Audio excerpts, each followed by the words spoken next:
Hello, everybody.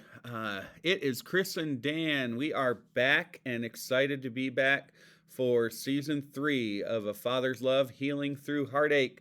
Chris Laparty, it's been a long time. Welcome back, my friend. Hello, brother. How are you? Good to see you as always, and glad to be doing this again. I know we always take the summer off because the summers get pretty busy, and I was glad that we decided to keep going with this and press forward again. Yeah, Chris and I have talked numerous times about, again, just how helpful this podcast is for us talking to each other. And we get some pretty good feedback from other people that it's helping, but uh, we notice it over summertime when we're not talking as much that our steps to healing are not as uh, strong, are they? Yeah, not as robust, that's for sure. So, So um, it's great to be able to work together as a team again, talk about it, get our feelings out there, and hopefully help some other people going through grief and give them some support that they need as well. absolutely. And so, Chris and I, we started this again. This is our third season doing this podcast. We started it after we actually met on Facebook on a dad's grief page, I believe it was, where I was just looking through things, and I'm about a year and a half into this, farther than Chris is, and he made a post or a comment on Facebook one night, and one of the things that I do is try to reach out to fellow dads who have lost, especially those who have lost boys in the 7 to 12 age range. And I reached out to Chris and I just offered, hey man, if you ever need to talk, yell, whatever, I'm here. And Chris responded. And if I remember right, his first response was thank you.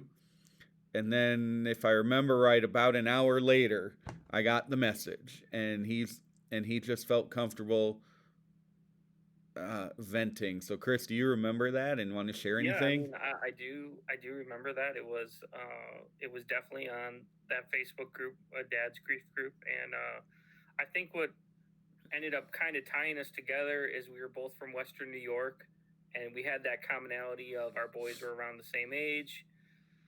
We were both from Western New York, but not living there anymore, and it's just kind of how I hit it off in terms of early in grief when you lose a child, you don't know who to turn to.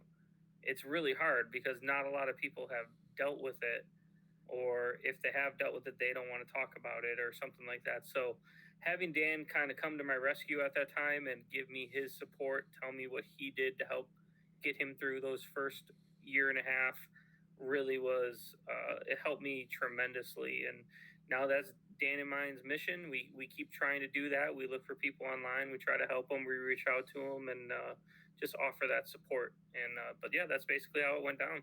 Yeah. And I remember when Jameson first passed, we were scouring every resource we could, and every every group we found on Facebook seemed to have a large number of people who were saying that they were 20 years in and they still couldn't get out of bed. And that immediately struck both Erica and myself as just totally unhealthy. That, yes, this is an impossibly hard journey that we're on and it will never end. But if we're not taking steps to healing every day, then we're just not healthy in so many ways. And so, yeah, I like to reach out to fellow dads, and if I can help them in any way, I'm honored to do so. And yeah, like Chris just said, that's our one of our missions and one of our ways that we're trying to turn the most awful experience that we've had in our lives into something with at least a little bit of positive. Yeah, in these difficult days, with everything going on in the world, it's real easy to get down and depressed right away, and losing a child just makes it even worse. And us having that opportunity to share our experiences to hopefully help another dad, yeah, I think it's made a difference. I've had some dads reach out to me, and they've really shown their appreciation for both the podcast and for the advice we've given them. So, but we're still dealing with our own grief as well, right, Dan? I mean, this is still, it's an everyday battle. It's never going to go away completely. It's always going to be um, a wound that won't heal. And that's part of the reason why we want to do these podcasts, so we can talk, give people, dads, the opportunity to come on to our podcast and tell us their grief story if they want, and hopefully begin some healing process for them. Absolutely. And yeah, so yeah, it's just that's where we began, and it helps us, but it's Chris and I both pray that if we can help one other person through their grief, but also if we can help maybe one other person who's not grieving, but walking alongside somebody who's grieving, it's an honor for us to try to do that while we're dealing with our own grief. So with that, we have, like we said, this is our third season. We encourage everybody who's joining us for the first time or one of our newer viewers from last season. We encourage you to go to our YouTube channel and find A Father's Love Healing Through Heartache, find the whole playlist, and go back and listen. We guarantee you that you're going to hear us cry a lot. You're going to hear us get angry a lot. You're going to hear us be just with our memories of our boys. We're going to hear us laugh. You hear every emotion possible if you listen to enough of our episodes. We are real. We are raw. We don't hide anything, and we want that to be an encouragement to anybody else that's listening. That yep, this is hard, but you need to walk the journey with somebody else that you can be open and real and honest with, and they're gonna stay by your side the whole time. Yeah, I mean, having a partner in crime with this, it's so vital because a lot of people will say, well, why not lean on your spouse? Well, your spouse is in just as much pain as you are, and when you're dealing with grief like this, grief of a loss of a child, you can't really lean on your spouse because of the grief and sadness there. And so if you can find, I don't want to say it's a mentor, but it's a guide, someone that can guide you through your feelings, your emotions, let you vent when you need to, boy, it makes such a difference. Dan was that person for me. I know Dan has helped numerous other dads going through the grief process, and it works. I mean, it's. I'm not going to say I'm healed, but I feel better. I can get through the day. I'm not going to say I'm not sad, but I feel like I'm a productive member of society again. And yeah, that's just kind of how it goes. So, but Dan, with us being gone for the summer and maybe having some new listeners, maybe we should run through our stories real quick in case this is some people's first time hearing us and they can kind of hear how everything went down. I'll throw it to you to tell your story. Yep, absolutely. And yeah, this is going to be the super condensed version of it. Um, but again, yeah, we want to get everybody caught up with where we're coming from. So, my son Jameson passed away in February 2019. So, we're, I guess, quickly approaching 4 years now. He came home after school one day, seemingly totally healthy. He played basketball outside with his younger brother Reese for about 2 hours. They did nothing but have fun together. He came in, ate dinner, seemingly totally healthy. He went to bed, seemingly totally healthy. And about an hour later, he was in our room throwing up and just hysterically crying, worried that he had the flu. And all symptoms that we saw were flu symptoms. So we just made that assumption. And I stayed with him all night. We set up the couch and a beanbag in the living room so that he and I could try to sleep out there, and Erica could actually sleep in the room. And I don't think either one of us slept another wink the entire night. He was just so uncomfortable, tossing and turning, and I was just so worried about him, just trying to figure out something I could do to help my boy. And he, about 5 in the morning, he told me that he wanted to go into his bedroom to sleep. And so we started walking into his bedroom, and he just collapsed on his knees on the living room floor. And he was conscious and everything. And kind of upright, but he was too weak to walk. So I picked him up and carried him into the body, and he was pretty limp, very weak. And I put him into his bed. And all night long, I had been wondering, should we take him to the hospital just in case? But then it's like, I mean, it's flu. They're gonna hear the symptoms and they're gonna send us home with the flu. So why bother? And I still, to this day, even after his passing, believe that they would have sent him home for the flu. So I had that thought again, but I put him in his bed, and after a few more minutes, he just looked over at me and said, "Dad, I can't sleep with you in this room." And so I'm like, "Okay, bud," and I went into our bed. Erica came a few minutes later, came in to check on him, and I don't know for sure because I wasn't there, but from what she told me, she kind of just hugged him a little bit, rubbed his back a little bit, and then I think kissed him goodnight again and sat him up in his bed against his wall. And then a few minutes later, I decided to go in and check on him again, and I found him against that wall. His eyes were already rolled back. And I think I knew immediately that he was gone, but I pulled him out of bed. I started CPR on him. Erica called 911, and we have the first guy that was at our house lives a quarter a mile down the road across the street, not far at all. He was there incredibly fast. But he came in, saw that Jameson was already blue, and I think he did like 3 or 4 compressions. And then I don't know if I looked up to talk to Erica or looked away, whatever. But next thing I knew, I looked down and he was gone. He had already picked Jameson up and he was already in the ambulance. So the guy knew that it was bad. So we got him to the hospital, and we waited in the waiting room for maybe 30 minutes, maybe 45 minutes, and then in walked 3 people. And again, I think I knew right away that he was already dead when I found him in his bed, and nothing in that hour gave me any reason to believe otherwise.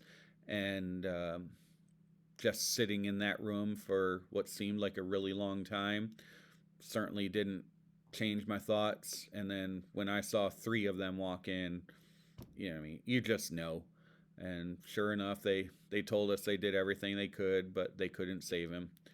And so we went into his room and said our goodbyes, and the whole situation, I don't really have regrets.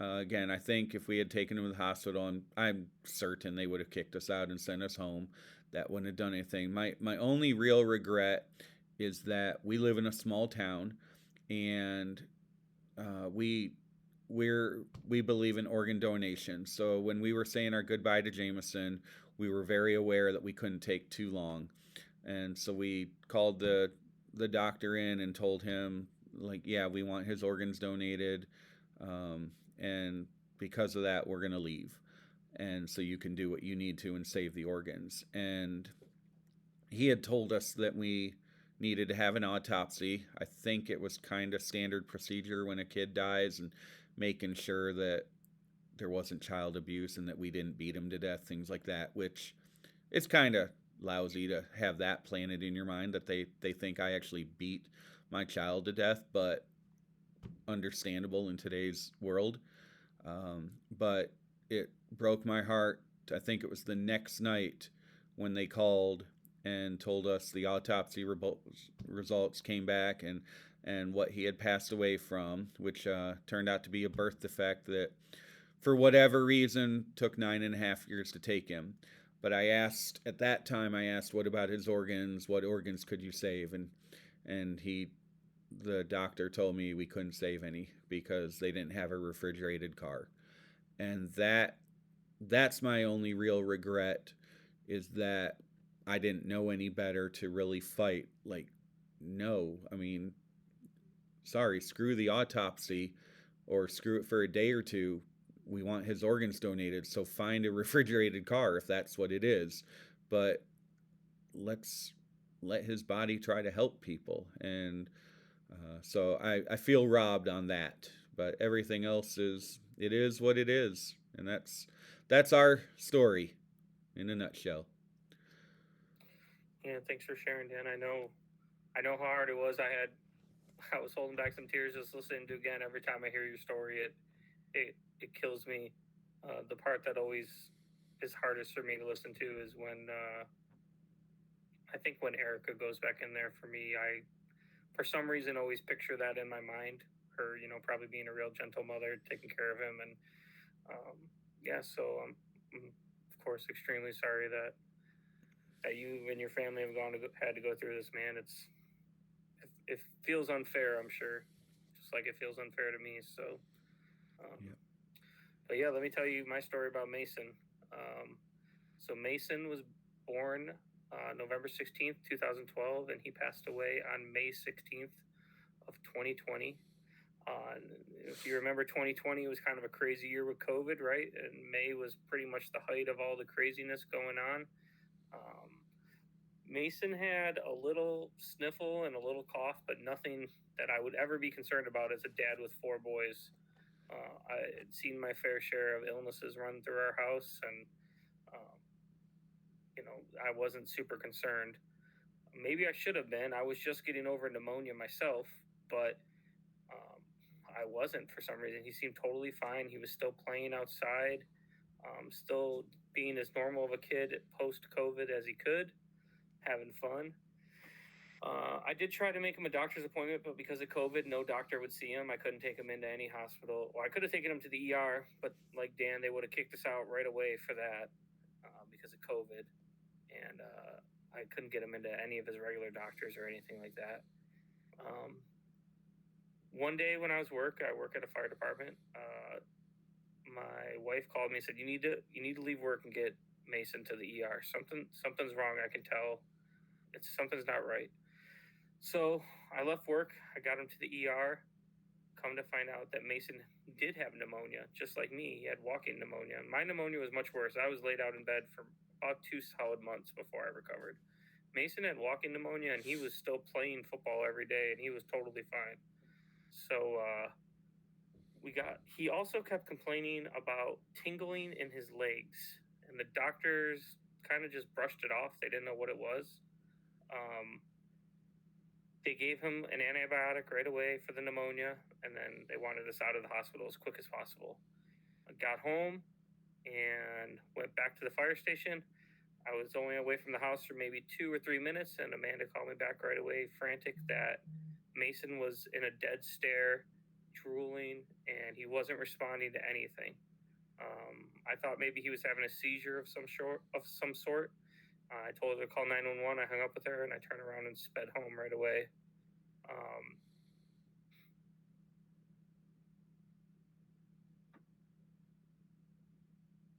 Sorry, guys. Haven't told the story in a while.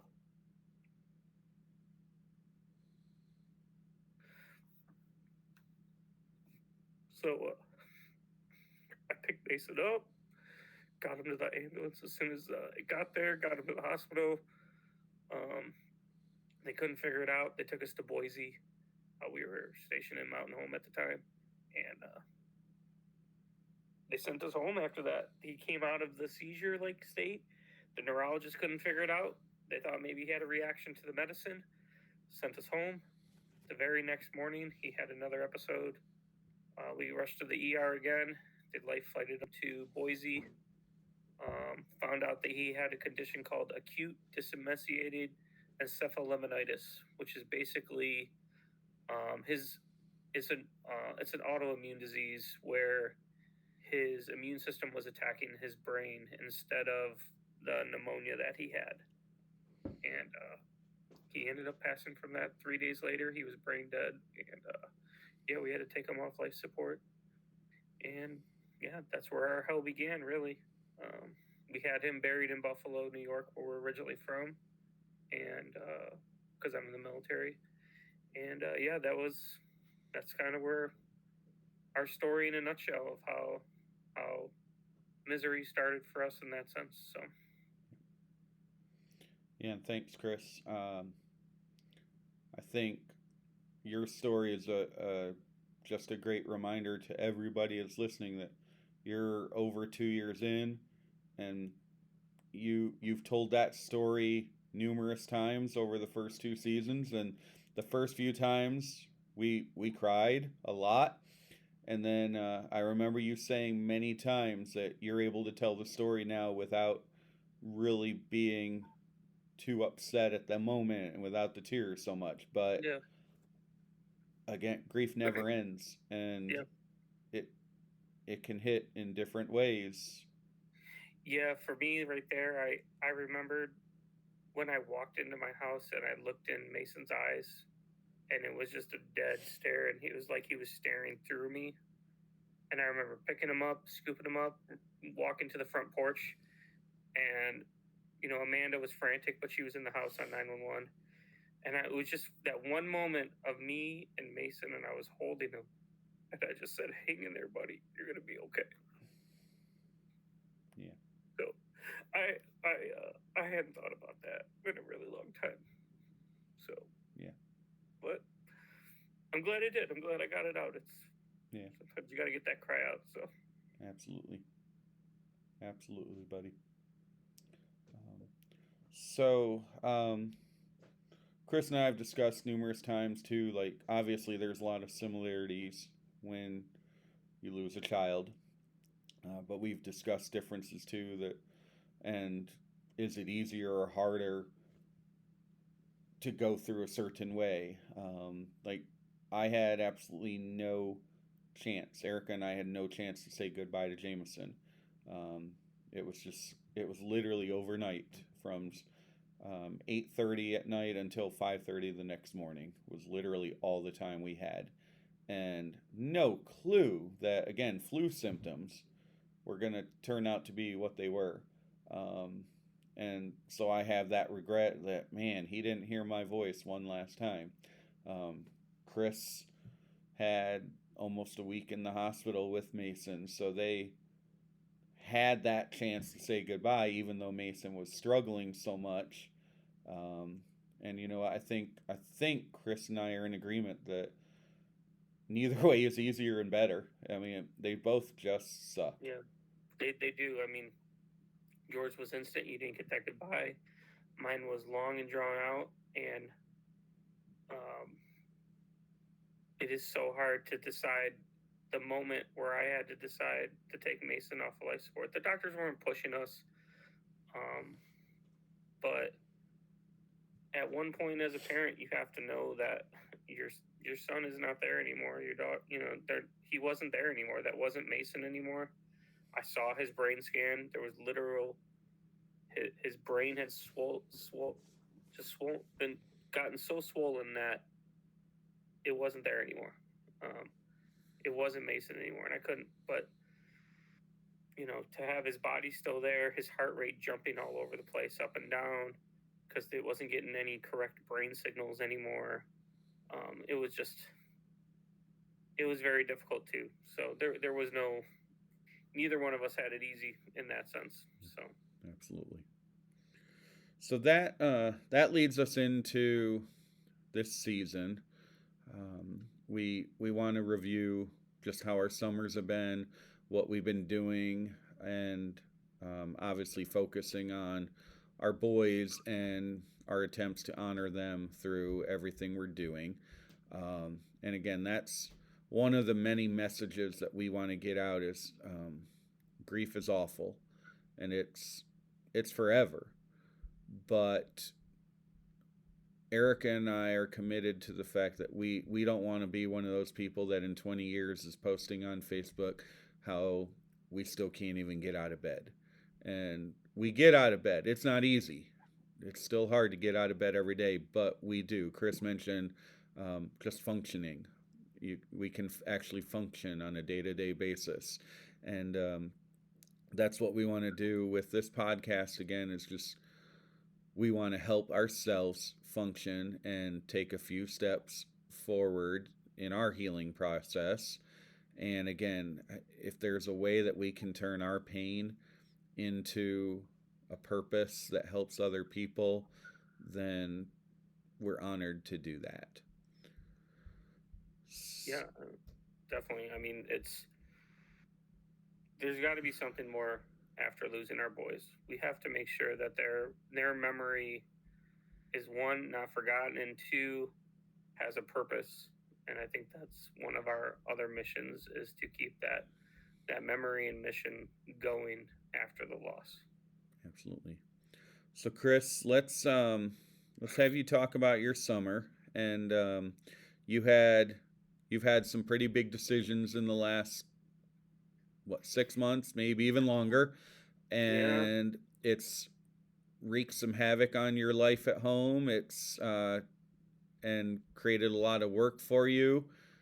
And if you can, while you're telling that story, back it up to just review for people too your move from Idaho to Delaware as well, and the packing process that we've yeah, talked about numerous times.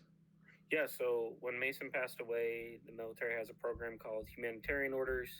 Basically, it's in order to like support families during extreme stress situations, bad situations like what we had, the loss of a child.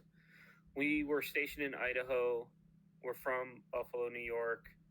uh, Amanda and I, in the depth of our grief at the moment when we first lost Mason, thought maybe we need to move closer to home. Mason's going to be buried in Buffalo. Family can come down to help us. We can go help them. So we decided to apply for, and we got approved to move from Idaho to Delaware, Dover Air Force Base in Delaware. Um, if you've ever dealt with any kind of loss, when a lot of families, and Dan can maybe attest to this, is they take a while before they finally go through the person who they lost through their personal items. Um, for me, I had to do it pretty quick. We lost Mason in May, and by July, the movers were coming, and then we were moving in August. So it was a very stressful time. Um, Packing all of Mason's everything that he owns up in about 6 or 7 totes. Yeah, it was super hard.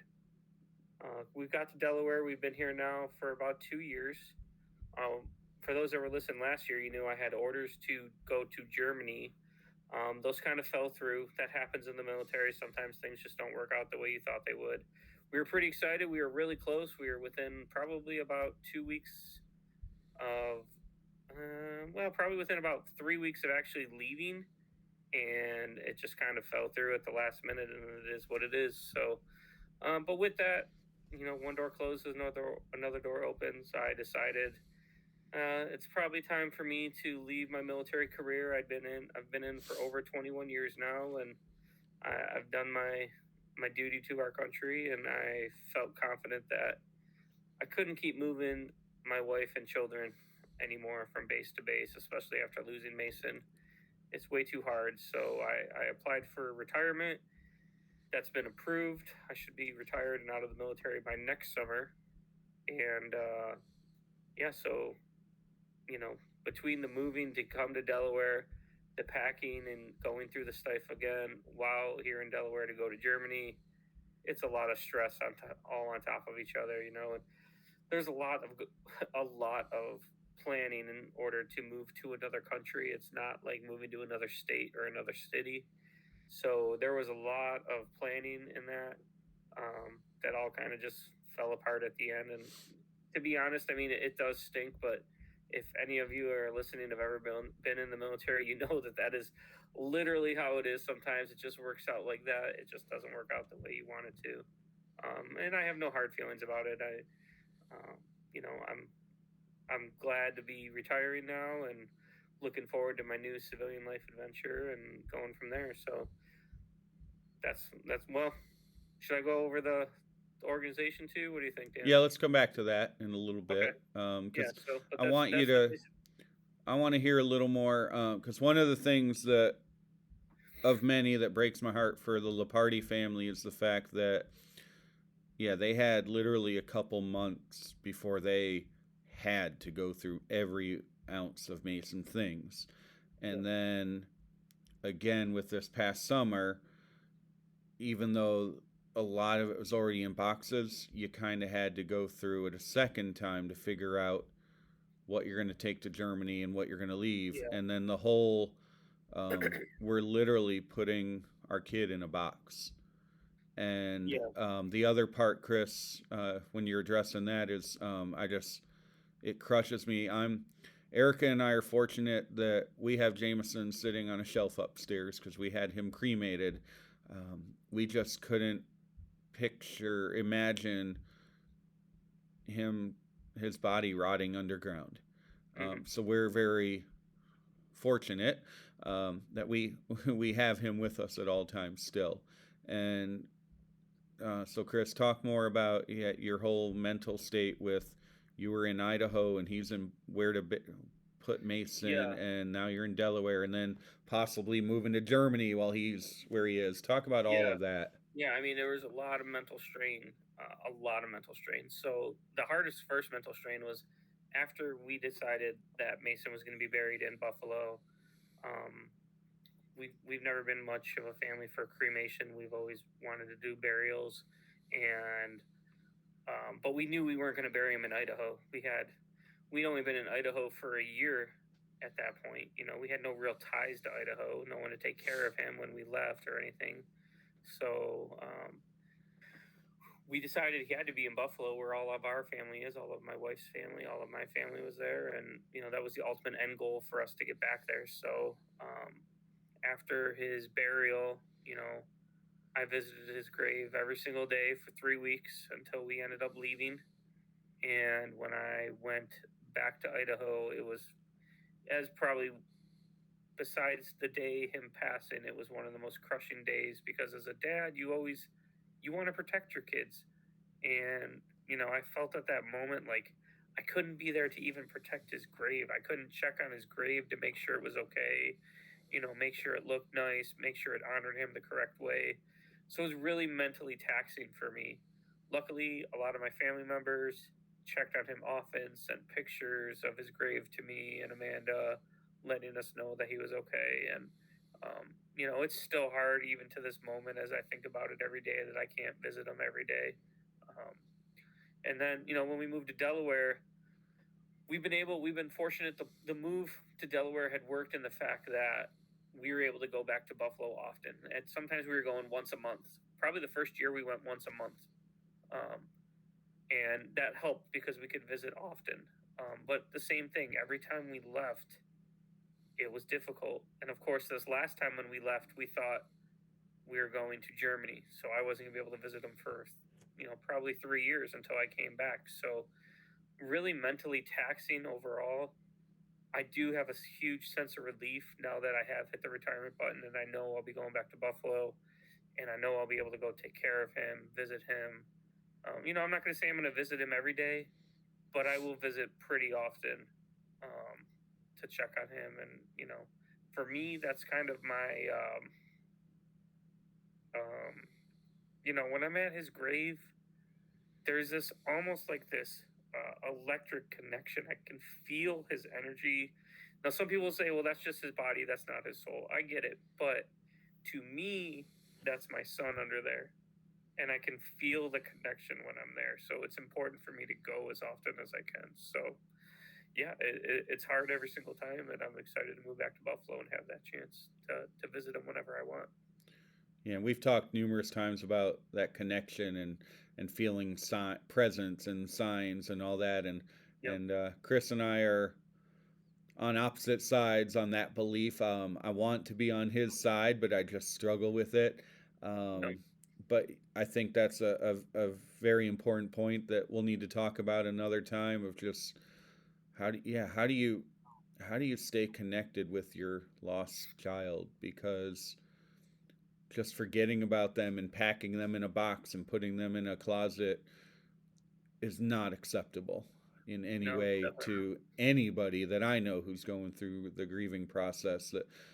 But how do we keep their memory alive as well? Yeah, I mean that's again, if you get a chance to go back to some of our other past episodes, we go into some of these things really deep, and we're going to bring them up again this season as well.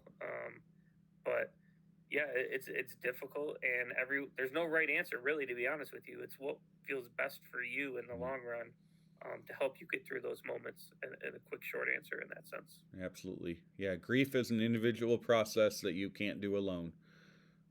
But so So, well, Dan, why don't you jump into Jameson's Joy? How have things been going with that? yeah. Well, I'm gonna actually backtrack and piggy bank off you, because we made some progress, big progress this summer, and it ties in with you. Of Chris and Amanda weren't able to really grieve Mason before they had to move and were forced to go through his stuff. Erica and I put that off. We're a little over 3.5 years in. We put that off until I think it was last summer or maybe even last fall. We finally worked up the courage to go through his bedroom. And it was Reese and Jameson's bedroom. They shared it. And for 2.5 years, Reese lived in the bedroom with all of his brother's stuff untouched.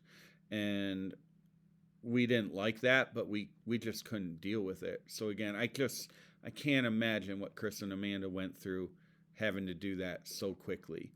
But because we still had to force ourselves to do it, and there were still tears 2.5 years in, and we thought we went through everything, and we thought we filled up that box, and we thought we closed the lid on Jameson, and stuck him in the closet, and there's still other places that we clean out, and it's like, oh, there's that blanket or stuffed animal or whatever. We still find stuff.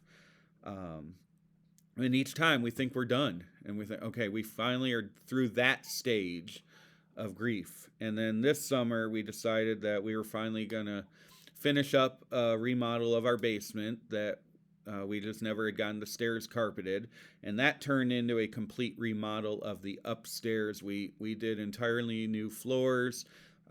We I say we Erica because I have vertigo. I can't look up. So my wife Erica, she scraped the popcorn ceilings off of every room in our house. I did the sanding part, but then she's doing all the painting because I'll be dizzy if I do that. But we renovated our entire house, and to do the floors, you have to pack everything up, and it's like you're moving houses again. And so we went through everything again, and we found numerous things of Jameson's tucked in different closets and other boxes that we thought were Reese's and whatever. So we reopened that part of our life that we thought we had closed. And that's always a mixed bag because you have the pleasant memories of whatever the keepsakes are that you're going through, but then you immediately have that overwhelming pain that there's not going to be another memory of any kind in that. So um, we're hopeful now that we've done the whole house that we have finally at least closed that door, that we've seen everything of Jameson's that remains. And next time we see that item, or if we decide we go through the box, it won't be that initial pain, which I think everybody would probably agree that the initial time is hardest for everything you do. So that we feel great that it's all done and we're through that. It was also a big step because we finally now it just our house feels different, and it's like we have a new house now. So hopefully that'll help us take a few more steps forward. That we kind of have a new house, and then the biggest deal of all is that Reese has his own room now. There's other than board games, we have to go through the board games and pull out some of the games that Jameson loved that Reese doesn't. But other than that, that room is Reese's now, and he doesn't have to tiptoe around things. And we let him have full control over painting the colors. And he picked a really bright orange color, and we put some shelves up that are really bright green. And it's a very colorful, bright room that real estate agents would have a heart attack if they walked in and saw that trying to sell it. But it makes him happy. And for 2.5 years, 3 years, he wouldn't really use his room for anything. As soon as we started really talking about it, and then as soon as we replaced the carpeting in there, he goes in there every day now on his own to do something. So that's a really good feeling that we've we've been able to make it so that he has a safe place that he can go now. Yeah, I mean, first off, let me say I've seen Reese's room in pictures. I like the colors we picked, by the way. I think they look pretty good. You guys did a great job in the house, and I will say that, you know, we talked about how I was moving a lot. I actually think I might have had it a little easier than you and Erica because you guys had to stay in the same house with the same memories of everything that happened. It was almost like when we moved, we were running away from the bad stuff, and I don't have any shame in saying it like that. We had to get away from it. We couldn't do it, and I almost feel like you and Erica had it a lot harder because you had to stay there. You had your life established there. Everything was established, and I'm very happy for you guys. I guess I'm trying to say that this is a new, fresh start for your family, and it's not in any way trying to forget about Jameson. It's just a fresh start overall. Yeah. So congrats to you and your family for that hard work. I did see that Erica was up on the ladder a lot more than you, though, Yeah. in those pictures. Yeah, because with my vertigo, I would have fallen off the ladder and made it even worse. So, but yeah, it is. It's a fresh start. And I guess just to warn other people who are newer on this path, um, there were there were some things that were really painful surprises that when we first started going through Jameson's stuff and we moved his bed for the first time, we found a spot of his vomit on the wall that we thought we had cleaned it all up and we had missed a spot. So again, there's always those things that you just don't expect, and I wish I had advice for everybody who's listening and something great that can help get you through that, but just be aware that it's there's going to be things for a long, long time, sadly. And I hate saying that. I wish I could be the bearer of better news, but there's just always going to be things that really trigger you. Yeah, I agree. There always will be. But learning those coping mechanisms that we've talked about in the past and that we'll talk about in future episodes as well to help you get through that. I'm sure, I have no doubt in my mind that that was extremely hard for you, Dan and Erica, to have to clean that up and to go through that again. But you guys had each other, and I know that you knew that you had people that you could reach out to if you needed to, if it became too overwhelming in that sense. So Yeah. it doesn't make it any easier, though. That's for sure. Yeah. And I want to highlight, because I know I'll forget it before we get into the foundations. Chris and I both kind of hinted at it. For those of you who are grieving, you've you've got to find somebody that you can walk with, that you can be open and honest, and it's not your spouse. Most likely. I mean, you need to be close to your spouse, but you and your spouse are going to grieve totally differently. You need to find somebody that's separated from the super intense emotional part of what you're going through, that you can just go talk to and break down and walk through this with. And then the other thing that it it hurts Chris and I every time we see it, but it happens too often. Fight for your marriage. And we'll talk more about that, I guess, in another episode again. But fight for your marriage. We see too many people that the loss of your child is ruining your marriage too, and you've already lost your child. Don't lose your spouse too. And it's hard, but learn to accept each other, that they're grieving, and give a whole lot of grace to each other, but fight for your marriage, because sadly you're gonna get to the point where that marriage is the strongest relationship you have in many cases, and so keep it strong as hard as it is. Had nothing to add on there. It's Dan said it all. We'll definitely. I know we'll talk about that this season for sure. Yep. So Chris, totally changing the tone of Yeah. everything, let's get into the foundations. For those who are new listeners, Chris and I both, our families have both started foundations because um, we feel, again, I hate saying it because it sounds arrogant and prideful, I guess, but we feel like we're strong enough to do it. But we want to honor our sons, we want to build their legacies, but we also want to help other people. And if we can do that through the work of our foundations, then so be it. If one life is changed because of what we're doing, then it's a success.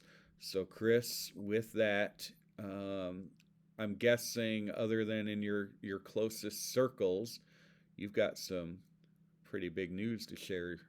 Yeah, no, I'm excited. We're finally approved as a 501c3, Miles for Mason Memorial Foundation. It is all set, ready to go. There's one little piece of the puzzle that I should hopefully have worked out this week. Dan, you know about that, and that should be the last little piece of the puzzle, and then we're ready to go. And our foundation's goal is ultimately to bring ADEM awareness out, to let people understand what ADEM is, which is what Mason passed from. And ultimately, we also want to start training some doctors, some ER doctors, some first care doctors, to look for some of these signs and symptoms. If that doctor would have known that, you know, hey, there's tingling in my legs, I'm not going to say that Mason would be here. I don't know, but maybe it could save someone else in the future. You know, if a doctor knows that, hey, tingling in the fingers, tingling in the legs and the feet, those are signs of ADEM. We need to get this person in for a CAT scan right away to confirm. And if it is, we can start them on high dose steroids to start reducing the swelling in the brain. So that is our ultimate goal. We want to bring ADEM awareness to parents so they know the signs and symptoms, and to doctors. And yeah, we're well on our way. We're really small right now. I appreciate Dan. Dan is the president of our board, and I truly, truly, when I say this, I appreciate his leadership so much, because I don't think I could have got this foundation up and running without his both guidance and mentorship and leadership overall. So thank you, Dan, again for that. And yeah, we're well on our way moving forward now. Yeah. Well, there's definitely something to be said about learning from failures and sharing that with other people so that it can go Yeah. smoother. So, but Dan yeah, definitely did give me some good tips that he's learned from his organization, Jameson's Joy. And so how about Jameson's Joy? yeah. How did So, how's yep, we going for formed Jameson's Joy. It started out with a movement of kindness. Again, you can go read all about that on our website and other episodes, but our main focuses are now grief support and families, just getting families connected and making use of the time that we have, because in our story, you literally can have your life turned upside down overnight in, what was that, 10 hours, I think, if my math is right. And so we just want to empower and equip parents to realize that every moment is a gift, and to use it. So Chris and I are both excited to share as we talk about different things, to share what we're doing through our foundations. And again, the ultimate goal is just to honor our boys and their legacies by helping other people. And it's truly an honor to do that. Yeah, folks, if you get a chance to go to Jameson Joy's website, wow, they're an amazing organization that are helping so many people. Just a few things, like I know right off the bat, the biggest thing that stands out in my mind is the Warrior Park that Jameson's Joy had built in honor of Jameson in your hometown, and you know how you help the community with that and give people a place to go and have fun and spend time together as a family. That is still in my mind such an amazing feat for a small nonprofit to take up, and I think that's an amazing Yeah. job. And it takes loving people and a loving community to accomplish everything. So, and for we're excited because Sunday is our first meeting for Miles for Mason since the official nonprofit approval, and hopefully with the one last little piece working out this week. So Yep, we're through all the legal documents and all that fun stuff, that we're glad to be done with that, and we get yep. to now work on Amanda and Chris's vision and start crafting how they can go out in the community and make a difference. So Yeah, probably a lot of big announcements coming over the next few months for Miles for Mason now that we're everything's official. yeah, we're extremely excited, and again, I can't thank you enough. It's for those that have never dealt with nonprofits before. There's a lot of paperwork involved, a little bit more than I realized when I decided to jump into this. Um, and but it's worth it. Like Dan said, we want to honor our boys and remember them, and I'm thrilled to have this organization in Mason's honor. Um, I went to another nonprofit's talk about ADEM. They deal with lots of autoimmune diseases, and there was an ADEM doctor there, and she said that our organization was the first one she had ever heard of that was just ADEM only, and that means a lot to me, knowing that we're going to be bringing a lot of highlights in terms of that autoimmune disease and helping those who we can in the future. Yeah. And literally maybe saving a life somewhere. I mean, That's the goal. that's just mind blowing to think that literally you could save a life and That's maybe a that's what we life hope of a for. little kid. Yes, definitely. So, So, so there was an interesting post I saw the other day from it was from a business, but it works for nonprofits. So Chris and I asked this a lot, and we're gonna start this season off asking again. It's hard to run a nonprofit, and it's hard to make an impact in the world without people around you supporting you. And yes, that takes finances. We need financial support. That's not the point of this talk, though. Little this post I saw was little things that you can do that don't cost money to support your business friends and nonprofits. If this podcast is something that you feel helped you before, or if you're a new listener and you're like, wow, yeah, this it's given me hope or something, just simply leaving comments on our YouTube channel and our Facebook page and any other social media platforms we put it on will help us with the way the internet works. It'll help us get more exposure and ultimately, hopefully, help us help another person. So if you could leave a comment below in both YouTube and Facebook and wherever, and just say whatever, but tell us something that you learned. Tell us a tip that you heard that encourages you, whatever it is. Ask us a question, whatever. But could you leave us a comment to help us build our exposure?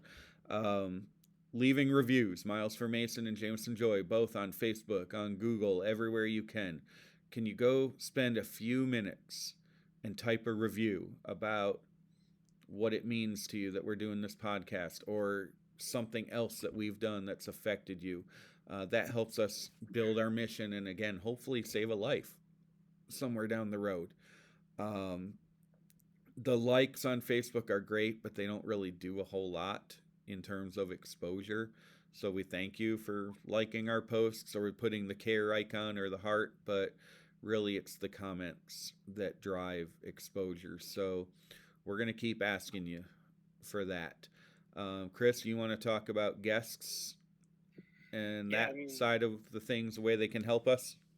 yeah, so if you're ever interested in coming on and sharing your story, by all means hit Dan up on social media or on info@jamesonsjoy.org, or you can hit me up on social media or Chris at milesformasonmemorial.com. Either one, you're going to get a hold of us and we can set you up and give you that opportunity to come tell your story. We have some people that we'd like to get lined up. We're working on getting maybe a grief counselor on with us this season and giving us some more tips and helping us through the process. And yeah, I mean that's the biggest is we want to give people the opportunity to tell your side of the story. But look at me here. I've told Mason's story probably over 100 times now since he's passed, and even today, I had a little breakdown, which is okay. I'm fine with that. I actually feel better because I told my therapist the other day, I was like, I haven't had a good cry in a while, and I could feel it building.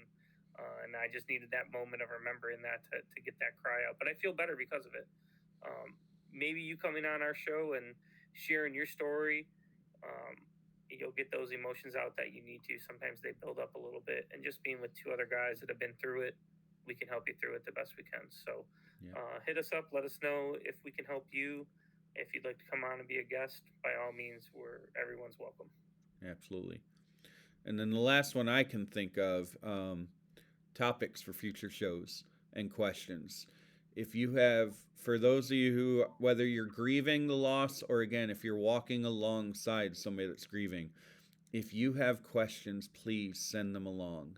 Chris and I are honored to share our experiences, and we're honored to share the things that our friends and loved ones have done to walk alongside of us, because that's a super important role that you all have if if you do know somebody that's grieving. So shoot us any questions that you have. If you have a future topic that you'd love to hear us talk about in great depth, let us know. We'd love to consider it. And again, you're actually helping us take another step forward too, because we're farther down the road than some of you. We're not as far as some of you are, but we're all in this together, and the journey never ends. Yeah, and I would agree. I mean, there's definitely some guests that we've had on past episodes where they're either, they're 10 years down the road, they're 20, 30 years down the road. And boy, do we learn a lot from those people when they come on. So, anywhere you are in terms of the grief, we're all ears. We want to either help out however we can or learn from you because your experiences really help other people as well. So, Absolutely. but And all then righty. the last thing, Chris, why don't you share again just people that really need help thinking about hurting themselves? Yeah, I mean, if in those first couple days, weeks, months, it's very easy, and I think it's very natural actually that you can contemplate suicide because you want to go be with your loved one so much, and that's not the way to go. I hope you won't do that. We're here to help. If you need anything or you're feeling sad, you're thinking about suicide, anything like that, reach out to me, reach out to Dan, reach out to a counselor, go to the ER, call the new 988 number, which is just like 911, but it's for mental health.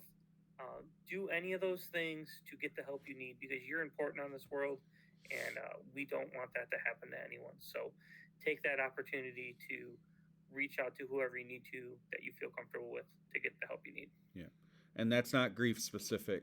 I mean, that's Nope. anything. If you're having those thoughts about anything, please call somebody, call Chris and I.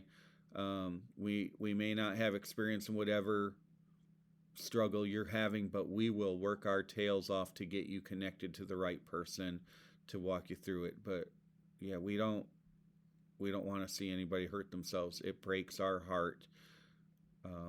When you lose somebody that you love so much, like a child, it opens your eyes so widely to all the other pains and struggles people have in the world, and seeing people hurt themselves just crushes us. So please reach out.